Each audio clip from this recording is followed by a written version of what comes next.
때는 제가 졸업을 앞둔 중학교 3학년 시절이었습니다. 다른 친구들은 고등학교 입시 준비니 어쩌니 하면서 공부를 하기 바쁜 시기였죠. 하지만 꿈이 만화가인 저에게는 먼 섬나라 같은 이야기였습니다. 그날은 겨울치고는 더웠고 비가 내리는 날이었습니다. 제 기억에 의하면 아마 둘째 주 화요일이었을 겁니다. 제가 좋아하는 만화 잡지가 나오는 날이었으니 기억을 하고 있습니다.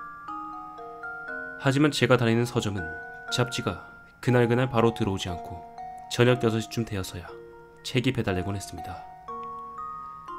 그리고 서점으로 가기 위해 저녁을 먹고 밖으로 나왔을 때는 가로등 하나 없는 짙은 어둠만이 깔려 있었습니다. 버스 정류장에 가서 15분 정도 기다리니 버스가 오더군요.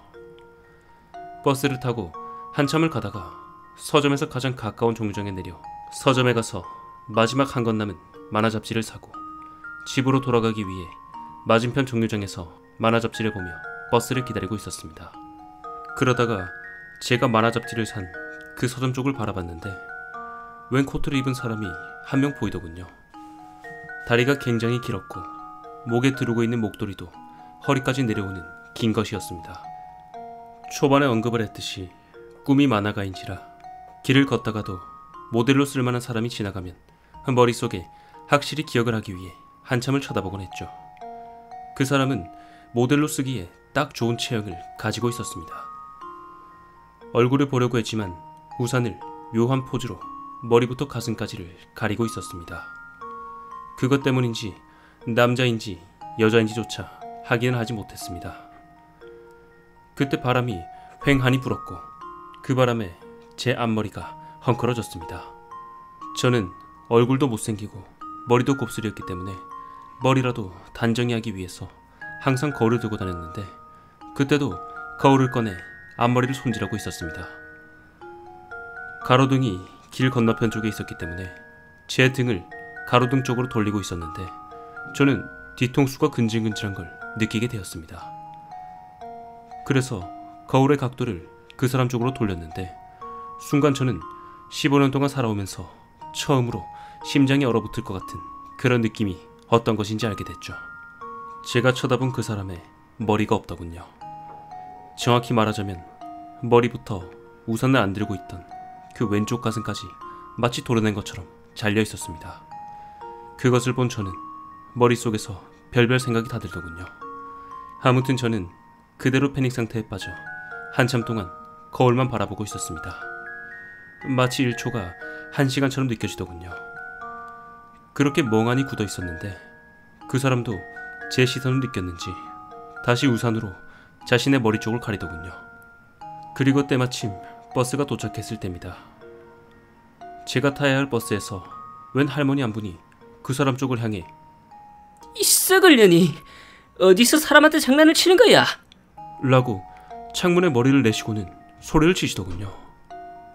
그때서야 저는 버스의 열린 앞문으로 후다닥 뛰어들어갔습니다. 그리고 살았구나라는 그런 느낌이 들었죠. 창문 밖으로 그 사람이 서 있던 방향을 보니 아직도 그 기묘한 자세로 도려져 나간 머리와 가슴을 가리고 있었습니다.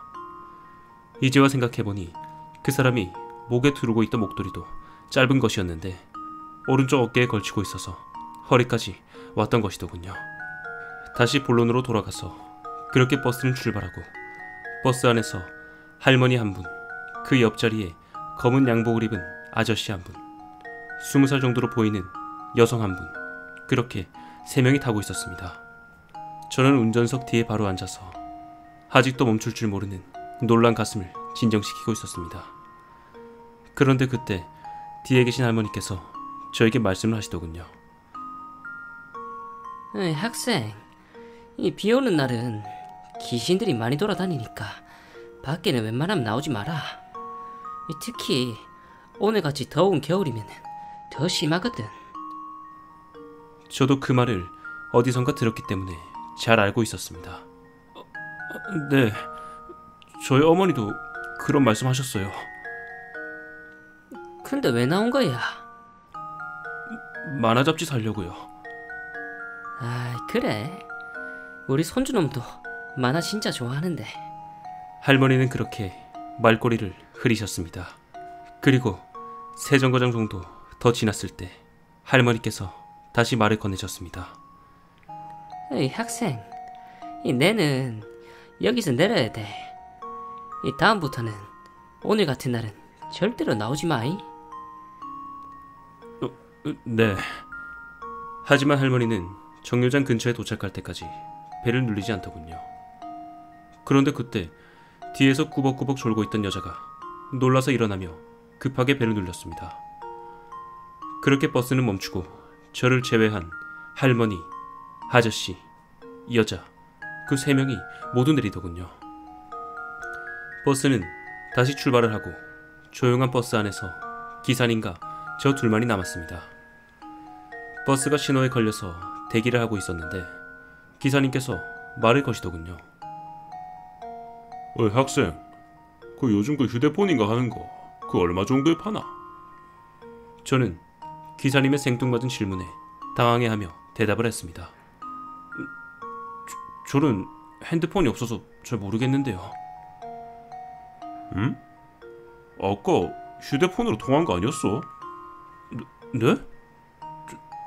저는 할머니랑 얘기하고 있었는데요. 뭐? 무슨 할머니?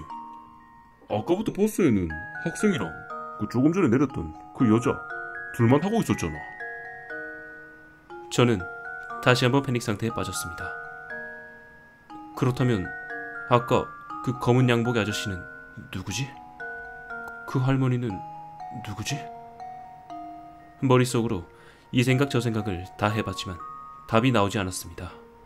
다만 아까 할머니께서 하신 말씀만이 귓가에 맴돌고 있었습니다. 어이 학생, 비 오는 날은 귀신들이 많이 돌아다니니까 밖에는 웬만하면 나오지 마. 특히 오늘같이 더운 겨울날이면 더 심하다고.